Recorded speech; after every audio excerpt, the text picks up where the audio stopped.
Imagine for a moment that you are standing on a hill in ancient Galilee over 2,000 years ago. The sun bathes the green grass around you, and a gentle breeze brushes against your face. Before you stands a man whose words are about to change the world. He is neither a powerful politician nor a renowned philosopher. This man is Jesus of Nazareth, the Son of God, who is about to deliver one of the most revolutionary speeches of all time, the Sermon on the Mount. But what makes this sermon so special? Why, after 2,000 years, do we continue to talk about it? Prepare yourself for a journey that may forever change your perspective. In the next few minutes, we will delve into the most impactful teachings ever known. Teachings that challenged empires, touched hearts, and continue to be as relevant today as they were the day they were spoken. Blessed are the poor in spirit, for theirs is the kingdom of heaven. With these words, Jesus began to overturn the world's understanding of success and happiness. But what does it really mean to be poor in spirit? The answer might surprise you and make you reconsider everything you thought you knew about life. You might be wondering, why should I care about a sermon given 2,000 years ago? It's a fair question. However, let me explain why the Sermon on the Mount is not just an ancient discourse but a living revolution even today. Imagine a world where forgiveness replaces vengeance, where compassion triumphs over selfishness, and love conquers hate. Does this seem like an impossible dream? This is exactly the world Jesus proposed in the Sermon on the Mount. He not only suggested it, but also gave us the tools to make this dream a reality. In a world torn apart by conflicts and hatred, the teachings of the Sermon on the Mount offer a radical alternative, a way of living that can heal broken relationships, bring peace to seemingly hopeless situations, and transform entire communities. We are not talking about abstract theories, but practical principles that have changed millions of lives throughout history. You have heard that it was said, eye for eye and tooth for tooth. But I tell you, do not resist an evil person. With these words, Jesus was not just teaching. He was challenging the entire value system of his time and ours. He proposed a completely new way of relating to each other and to God. Let's dive into the heart of the Sermon on the Mount. It all begins in Matthew, chapter 5, verses 1 and 2. Now when Jesus saw the crowds, he went up on a mountainside and sat down. His disciples came to him, and he began to teach them. Imagine the scene. A diverse crowd, eager to listen, and Jesus sitting as a master teacher, about to share truths that would shake the world. The sermon begins with the Beatitudes, a series of statements that start with blessed or happy. But don't be fooled. These are not just simple motivational phrases. They are a radical redefinition of what it means to be truly blessed or happy. Blessed are the poor in spirit, for theirs is the kingdom of heaven. Matthew 5 verse 3. Wait, what? Poor in spirit? This goes against everything the world tells us about success and happiness. It's not about being materially poor, but about recognizing our spiritual need.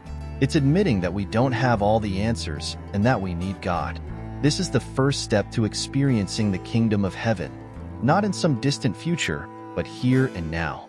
Jesus continues, "Blessed are those who mourn, for they will be comforted." Matthew 5 verse 4. In a world that tells us we should be happy all the time and quickly get over our losses, Jesus validates pain. He tells us it's okay to mourn, that grieving is part of life, and promises comfort.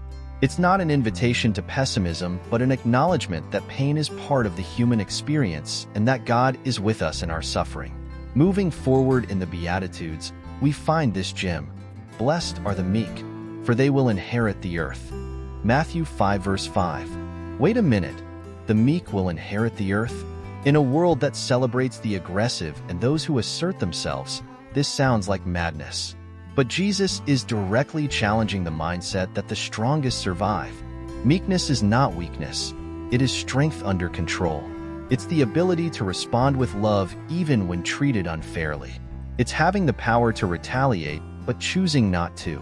And then comes this, blessed are those who hunger and thirst for righteousness, for they will be filled.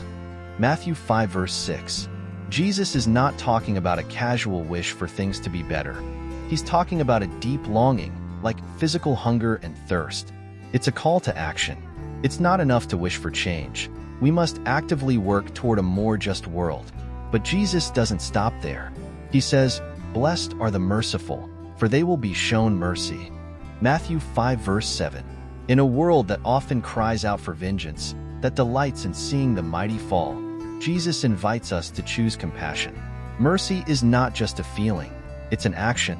It's choosing to forgive when we have every right to hold a grudge. And here's one of my favorites. Blessed are the pure in heart, for they will see God. Matthew 5 verse 8. This goes beyond outward appearances. Jesus is talking about integrity, being the same person in public and in private. It's a call to authenticity in a world of masks and pretenses. As we progress in the Sermon on the Mount, we come to one of Jesus' most challenging teachings. You have heard that it was said, eye for eye and tooth for tooth. But I tell you, do not resist an evil person. If anyone slaps you on the right cheek, turn to them the other cheek also. Matthew 5 verses 38 to 39. Wow, wait a minute. Is Jesus saying we should be weak and let people walk all over us? Not exactly. What Jesus is proposing here is nothing less than a revolution in human relationships. In the culture of the time, and in ours, revenge was, and still is, the norm. If someone wrongs you, it is expected that you retaliate. But Jesus says, stop right there. There is a better way. Turning the other cheek does not mean being a doormat. It means refusing to return evil for evil. It's breaking the cycle of violence and revenge. It's a way of saying, your act of violence ends with me. I will not perpetuate it. But Jesus goes even further. He says, love your enemies and pray for those who persecute you. Matthew 5 verse 44. This is perhaps the most radical commandment of all. It goes against every natural instinct we have. Love our enemies? Bless those who curse us? Is Jesus serious? Yes, he is. And he explains why we should do this. That you may be children of your Father in heaven. He causes his sun to rise on the evil and the good and sends rain on the righteous and the unrighteous. Matthew 5 verse 45. Now let's move into another fascinating section of the Sermon on the Mount. Jesus addresses something we all do, judging others. He says, do not judge, or you too will be judged. Matthew 7 verse 1.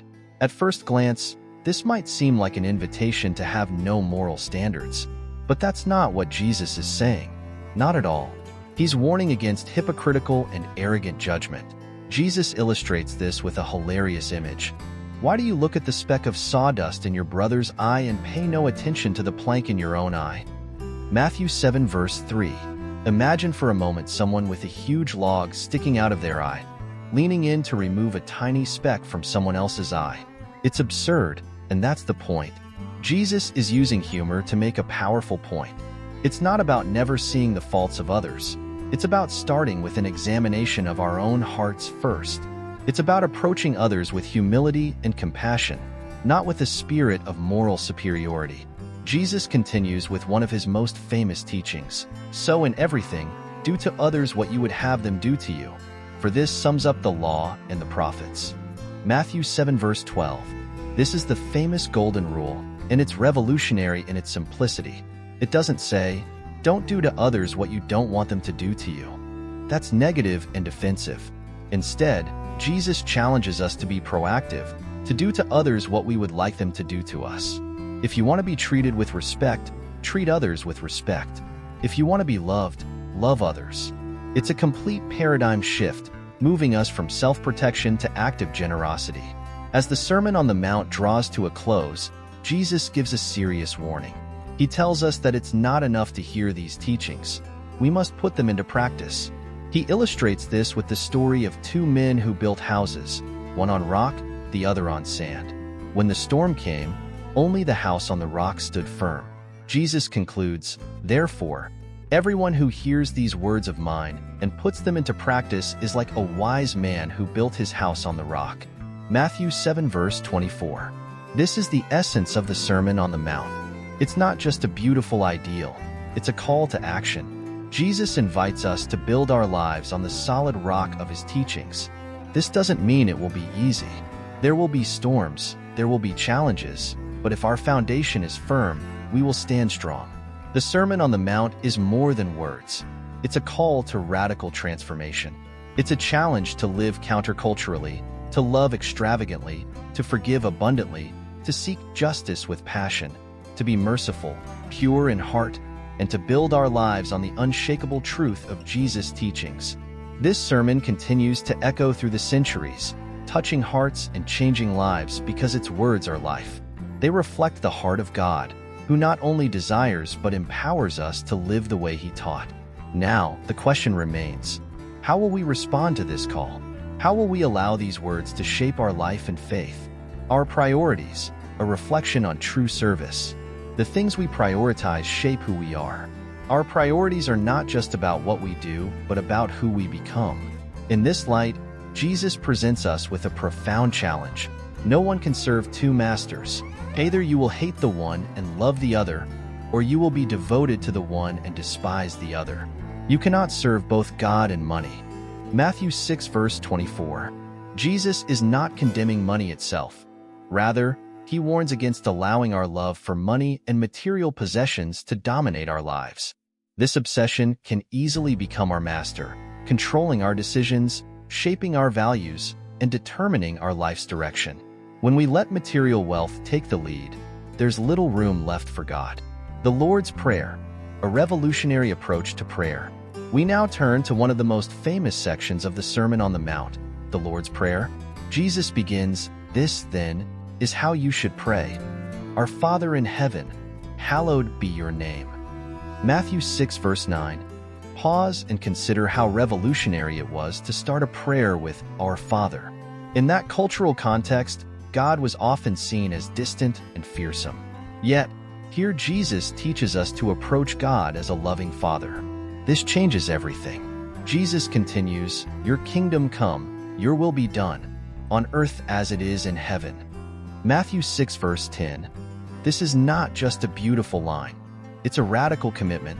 We are asking that God's will, not ours, be done, that His kingdom, His way of doing things, prevail in our lives and the world around us. It's a call to surrender our desires and align ourselves with God's purposes. Next, Jesus instructs us to pray, "Give us today our daily bread." Matthew 6 verse 11. Notice something subtle yet profound. It's our bread, not my bread.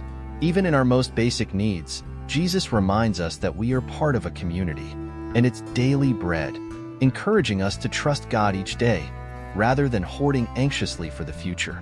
The prayer goes on, "And forgive us our debts, as we also have forgiven our debtors." Matthew 6 verse 12. This is a tough one, isn't it? Jesus directly connects the forgiveness we receive with the forgiveness we offer to others. He's telling us that we can't expect to experience God's forgiveness if we refuse to forgive others. Finally, Jesus teaches us to pray, "And lead us not into temptation, but deliver us from the evil one." Matthew 6 verse 13. Jesus acknowledges that life is a battle, full of temptations and hardships. But He also shows us the way through it, relying on God, seeking His protection and deliverance. This simple yet profound prayer covers every aspect of life. It's a model, not just for how to pray, but for how to live. Addressing worry and anxiety, trust in God's provision. Next, we explore a part of the Sermon on the Mount that resonates with everyone: worry and anxiety. Jesus says, "Therefore I tell you, do not worry about your life, what you will eat or drink, or about your body, what you will wear. Is not life more than food, and the body more than clothes?" Matthew 6 verse 25. This is a challenging teaching, isn't it? We live in a world filled with things to worry about. Bills to pay, deadlines to meet, relationships to manage. Yet, Jesus tells us not to worry. How is this possible? Notice that Jesus is not promoting irresponsibility. He's not saying we shouldn't plan or work. He's addressing the paralyzing anxiety that can consume our lives. Jesus uses beautiful examples from nature to illustrate His point. Look at the birds of the air. They do not sow or reap or store away in barns, and yet your heavenly Father feeds them. Are you not much more valuable than they? Matthew 6 verse 26. Think about it. Have you ever seen a bird having a panic attack over where its next meal will come from? Of course not. They simply trust that food will be there and go out to find it. Jesus continues, And why do you worry about clothes? See how the flowers of the field grow. They do not labor or spin. Yet I tell you that not even Solomon in all his splendor was dressed like one of these. Matthew 6 verses 28 to 29. Again, Jesus is not encouraging passivity. He's inviting us to trust in a loving Father who cares for us more than he does for the birds and flowers. He's challenging our tendency to think everything depends on us. The firm foundation, living by Jesus' teachings. As we approach the end of the Sermon on the Mount, Jesus closes with a powerful analogy. Therefore, everyone who hears these words of mine and puts them into practice is like a wise man who built his house on the rock. The rain came down, the streams rose, and the winds blew and beat against that house. Yet it did not fall, because it had its foundation on the rock. Matthew 7 verses 24 to 25. This image is striking, isn't it? Jesus is comparing his teachings to a solid foundation. He's saying that living according to his words gives us stability and strength to face life's storms. But notice that Jesus doesn't say, everyone who hears these words of mine and agrees with them, or everyone who memorizes these words of mine. He says, everyone who hears these words of mine and puts them into practice. The emphasis is on action, on the practical application of these teachings in our daily lives. Jesus then contrasts this with those who do not put his words into practice. But everyone who hears these words of mine and does not put them into practice is like a foolish man who built his house on sand. The rain came down, the streams rose, and the winds blew and beat against that house, and it fell with a great crash. Matthew 7 verses 26 to 27. The message is clear. It's not enough to just hear or know Jesus' teachings. We must live them out. We must apply them in our daily decisions, in our relationships, and in how we conduct ourselves. And note that in both cases, the storm comes. Jesus doesn't promise a storm-free life for those who follow his teachings. The difference lies in the ability to stand firm in the midst of the storm. This conclusion to the Sermon on the Mount is a call to action. It's Jesus saying, don't just be hearers, be doers. Live out these truths. Let them shape who you are and how you live. A new way of life. The Sermon on the Mount as a revolution of the heart. As we step back and look at the big picture, we see that the Sermon on the Mount is not just a set of rules or moral principles. It's an invitation to a completely new way of life. Jesus is calling us to a revolution of the heart. Think about the contrast between what Jesus teaches and the values of the world around us. The world says, an eye for an eye. Jesus says, turn the other cheek. The world says, love your friends and hate your enemies. Jesus says, love your enemies. The world says, accumulate wealth. Jesus says, store up treasures in heaven. It's as if Jesus is telling us there's a different way to live, a way that may seem foolish to the world, but is actually the path to true life, true freedom, and true peace. But make no mistake, living this way is not easy. It's a daily challenge. It's swimming against the current. It's choosing love when it would be easier to choose hate. It's choosing forgiveness when it would be easier to seek revenge. It's choosing generosity when it would be easier to be selfish. Yet, Jesus promises that this path, as difficult as it may be, leads to abundant life. He says, enter through the narrow gate. For wide is the gate and broad is the road that leads to destruction, and many enter through it. But small is the gate and narrow the road that leads to life, and only a few find it. Matthew 7 verses 13 to 14. This is the heart of the Sermon on the Mount, a call to a different life, a transformed life, a life that reflects the character of God. It's an invitation to be salt and light in a world that often seems tasteless and dark. Applying the teachings of the Sermon on the Mount in daily life. Let's take a moment to consider how we can apply these teachings in our daily lives. For example, Jesus' teaching on loving our enemies. He says, love your enemies and pray for those who persecute you. Matthew 5 verse 44. This sounds impossible, doesn't it? Loving our enemies? Praying for those who persecute us? But what if we start small? The next time someone cuts you off in traffic, instead of cursing or making rude gestures, what if you consider how we treat others? It shapes who we are. Our priorities aren't just about what we do, but about who we become. Jesus then presents a final challenge. No one can serve two masters. Either you will hate the one and love the other, or you will be devoted to the one and despise the other. You cannot serve both God and money. Matthew 6 verse 24. Here, Jesus isn't saying that money itself is evil. Rather, he's highlighting that the love of money, the obsession with material things, can easily become a master in our lives. It can control us, shape our decisions, and dictate our life's direction. When this happens, there's no room left for God. Now, let's move to one of the most well-known parts of the Sermon on the Mount, the Lord's Prayer.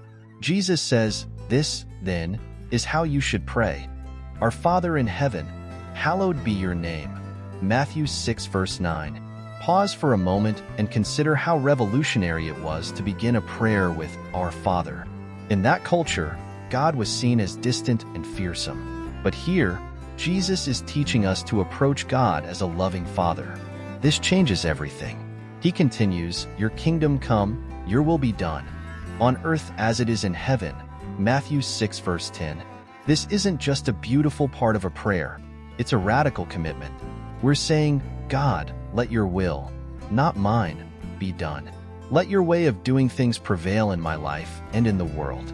Then, Jesus teaches us to ask, "Give us today our daily bread." Matthew 6 verse 11. Notice something interesting here. It's our daily bread, not my daily bread. Even in our basic needs, Jesus reminds us that we are part of a community, and it's daily bread. Jesus encourages us to trust in God daily, not to anxiously hoard. He continues, "And forgive us our debts, as we also have forgiven our debtors." Matthew 6 verse 12. Wow, that's tough, isn't it? Jesus is directly linking the forgiveness we receive to the forgiveness we offer. He's saying we can't expect to experience God's forgiveness if we refuse to forgive others. And finally, "And lead us not into temptation, but deliver us from the evil one." Matthew 6 verse 13. Jesus acknowledges that life is a struggle, that we face temptations and hardships. But he teaches us to depend on God, to seek his protection and deliverance. This prayer, so simple yet so profound, covers every aspect of life. It's not just a model for how to pray, but for how to live. Now let's discuss something that affects all of us: worry and anxiety. Jesus says, "Therefore I tell you, do not worry about your life, what you will eat or drink, or about your body, what you will wear. Is not life more than food, and the body more than clothes?" Matthew 6 verse 25. That's a tall order, isn't it? We live in a world full of things to worry about: bills to pay, deadlines to meet, relationships to manage. Yet here's Jesus telling us not to worry. How is that even possible? But notice, Jesus isn't promoting irresponsibility. He's not saying don't plan or work. He's addressing the paralyzing anxiety that can consume our lives. Jesus uses beautiful examples from nature to illustrate his point. Look at the birds of the air. They do not sow or reap or store away in barns, and yet your heavenly Father feeds them. Are you not much more valuable than they? Matthew 6 verse 26. Think about that for a moment. Have you ever seen a bird having a panic attack over where its next meal will come from? Of course not. They simply trust that there will be food, and they go out and find it. Jesus continues, "And why do you worry about clothes? See how the flowers of the field grow. They do not labor or spin. Yet I tell you that not even Solomon in all his splendor was dressed like one of these." Matthew 6 verses 28 to 29. Again, Jesus isn't promoting passivity. He's inviting us to trust in a loving Father who cares for us even more than for the birds and flowers. He's challenging our tendency to think everything depends on us. And then comes the powerful conclusion: "But seek first his kingdom and his righteousness, and all these things will be given to you as well." Matthew 6 verse 33. This is a radical shift in priorities. Jesus is saying, put God first, seek his will, pursue his righteousness, and trust that he will take care of your needs. It's not a promise of wealth or a trouble-free life, but an invitation to live with an eternal perspective, trusting in a God who loves and cares for us. We're nearing the end of the Sermon on the Mount, and Jesus concludes with a powerful analogy. "Therefore, everyone who hears these words of mine and puts them into practice is like a wise man who built his house on the rock. The rain came down, the streams rose, and the winds blew and beat against that house. Yet it did not fall, because it had its foundation on the rock. Matthew 7 verses 24 to 25. This imagery is incredible, isn't it? Jesus is comparing his teachings to a solid foundation. He's saying that living according to his words gives us stability and strength to withstand life's storms. But notice that Jesus doesn't say, "Whoever hears these words and agrees with them," or "whoever memorizes these words." He says, "Whoever hears these words and puts them into practice." The emphasis is on action, on the practical application of these teachings in our lives. Jesus continues with the contrast. "But everyone who hears these words of mine and does not put them into practice is like a foolish man who built his house on sand. The rain came down, the streams rose, and the winds blew and beat against that house, and it fell with a great crash." Matthew 7 verses 26 to 27. The message is clear. It's not enough to just hear or know Jesus' teachings. We need to live them. We need to apply them in our daily lives, in our decisions, in our relationships. And note that in both cases, the storm comes. Jesus doesn't promise a life without difficulties for those who follow his teachings. The difference lies in the ability to stand firm amidst the storms. This conclusion to the Sermon on the Mount is a call to action. It's Jesus saying, don't just be hearers, be doers. Live out these truths. Let them shape who you are and how you live. And so, we conclude our journey through the Sermon on the Mount. We began with the Beatitudes, which turned our notions of happiness and success upside down. We explored teachings on forgiveness, loving enemies, prayer, judgment, anxiety, and more. But the question remains, what will we do with all of this? How will we allow these words to transform our lives? How will we build our lives on this solid rock? The challenge is set before us. The choice is ours. May we not only hear but practice, not only know but live, for that is where the truly transformative power of the Sermon on the Mount lies. Now, let's take a step back and look at the bigger picture. The Sermon on the Mount is not just a set of rules or moral principles. It's an invitation to a completely new way of life. Jesus is calling us to a revolution of the heart. Think about the contrast between what Jesus teaches and the values of the world around us. The world says, an eye for an eye. Jesus says, turn the other cheek. The world says, love your friends and hate your enemies. Jesus says, love your enemies. The world says, accumulate wealth. Jesus says, store up treasures in heaven. It's as if Jesus is saying, there is a different way to live, a way that may seem like foolishness to the world, but is, in fact, the path to true life, true freedom, true peace. But make no mistake, living this way isn't easy. It's a daily challenge. It's swimming against the current. It's choosing love when it would be easier to choose hate. It's choosing forgiveness when it would be easier to seek revenge. It's choosing generosity when it would be easier to be selfish. Yet, Jesus promises that this path, as difficult as it may be, leads to abundant life. He says, enter through the narrow gate. For wide is the gate and broad is the road that leads to destruction, and many enter through it. But small is the gate and narrow the road that leads to life, and only a few find it. Matthew 7 verses 13 to 14. This is the heart of the Sermon on the Mount, a call to a different life, a transformed life, a life that reflects the character of God. It's an invitation to be salt and light in a world that often feels tasteless and dark. Now, let's dive deeper into how we can apply these teachings in our daily lives. Take, for example, Jesus' teaching about loving our enemies. He says, love your enemies and pray for those who persecute you. Matthew 5 verse 44. That sounds impossible, doesn't it? To love our enemies, to pray for those who persecute us? But let's break it down. What does it really mean to love our enemies? It's not about having warm feelings towards someone who has wronged us. It's about making a conscious decision to act in love, even when it's difficult. It's about choosing to do good to those who have hurt us, to speak kindly of them, to pray for their well-being. Jesus isn't asking us to ignore the wrongs done to us, but to respond in a way that reflects God's love and mercy. One practical way to start is by praying for those who have hurt us. This might feel awkward or even impossible at first, but prayer has a way of softening our hearts and shifting our perspectives.